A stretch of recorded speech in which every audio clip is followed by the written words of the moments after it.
Hi everyone, this is Dr. Artman. This is just going to be a real quick, short tutorial on how you can use the Google Advanced Image Search in this, not just in this course, but when you're working with your students on how they can use some of the filters to make sure that any images they use, whether it's for a photo editing project or any classroom project, is a image that they're allowed to use and they're not in violation of copyright and fair use. Now, obviously, education covers a lot of things. Uh, the fact that you're educating your students, they can use a lot of images. They cannot use all images. So using the Google Advanced Image Search is a great way to keep them safe. Obviously, in the course, there's a lot of other readings, but this is a little more of a practical, just keep yourself safe way to go about things, to keep you safe and to keep your students safe. It's going to be a short video just where I show you a couple easy things in the Google Advanced Image Search that you can make sure that you know that the images are safe to use. And I'm going to show you one or two mistakes to avoid. Okay, so I just Googled Google Advanced Image Search. It takes me right here, and I'm in. Very, very, very easy. Now, you have this start up here. A couple things. You can do all these words or this exact word or phrase. The example I'm going to use when I take you there is not going to be too much different if I use this one or this one. But if you are having issues of maybe too much or too little results, check about that. Okay. Now, you can narrow your results here. A lot of these things are not going to hurt us too much because we're just using a very basic search. But you do have image size issues if you want to worry about that. Aspect ratio is not going to be a huge concern in this course, but it could be later on. The colors in image, we're not going to worry about that.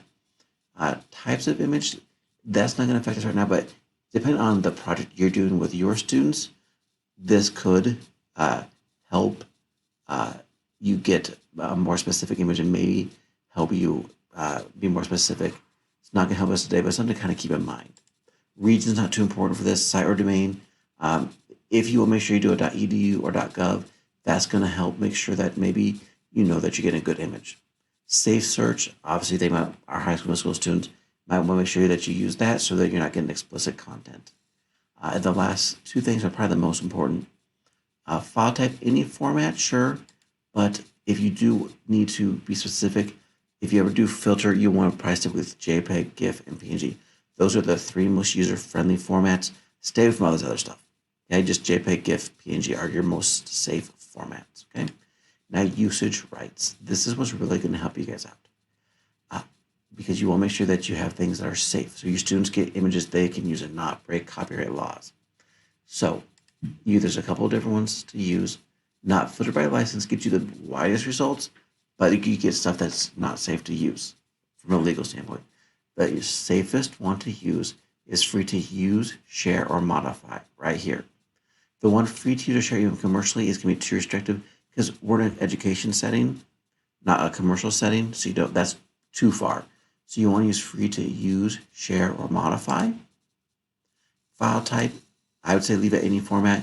If you want to be safe, get one of these three. JPEG, GIF, and PNG are the most user-friendly.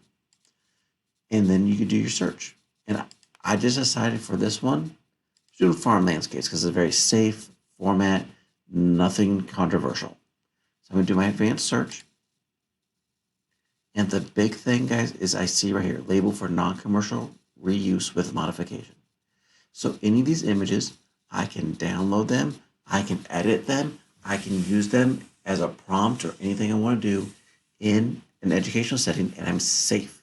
And my students, if I have my students go in and do this, they are safe too because of this right here.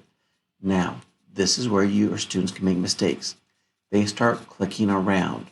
First let's say they click vector. I'm still fine. I still have this.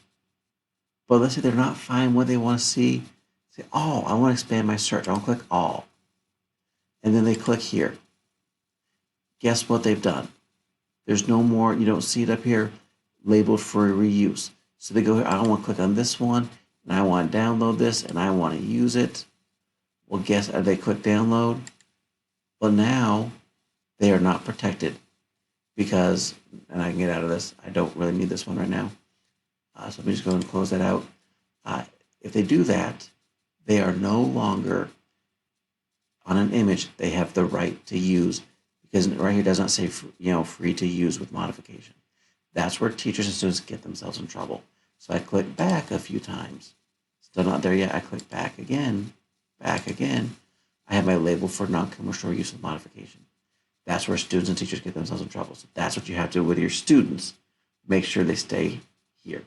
I guess that's just a quick 5-minute video, how you use a Google Advanced Image Search to get yourself images that you can use in your classroom that you know are safe to use. Not saying it's the only way to go about it, but that's one way you guys can go about it. I hope that helps. And again, another great way, which I've talked about in the course, take the pictures yourself. Go in the backyard, take a picture of a tree.